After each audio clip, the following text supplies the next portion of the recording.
दूसरी बात, कब्र पक्की करें या न करें, इसके बारे में 3 हुक्म हैं। पहली बात, कब्र के 3 मराहिल हैं उलमाए अहले अरब के नज़दीक और दीगर उलमाए मुतक़द्दिमीन और मुताखिरीन के नज़दीक।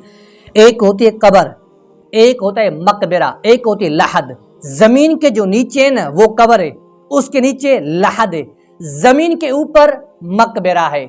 आप मकबरा पक्का करना चाहें कर सकते हैं, लेकिन उस मकबरे के नीचे जो कब्र है जहां पर मैयत सोई हुई है उसको आप कच्चा करेंगे। हदीस के अंदर भी यही हुक्म है कि आप मैयत की कब्र को कच्चा करो, और कब्र उसी को कहा जाता है जहां मर्दा सोया हुआ होता है।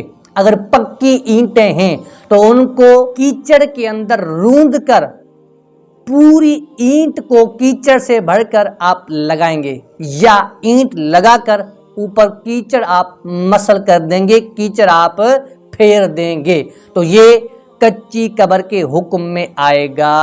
आप कब्र पक्की कर सकते हैं, लेकिन इतनी न हो कि आप 3 दिन 4 कब्रों की जगहें मल लें, पुर कर लें, ये जायज़ नहीं।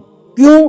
क्योंकि वो कब्रिस्तान जहां आपकी मैयत सोई हुई है वो आपके बाप या मेरे बाप या मैयत के बाप दादा की जागीर नहीं, वो तो उसको हिस्सा मिला है सोने के लिए।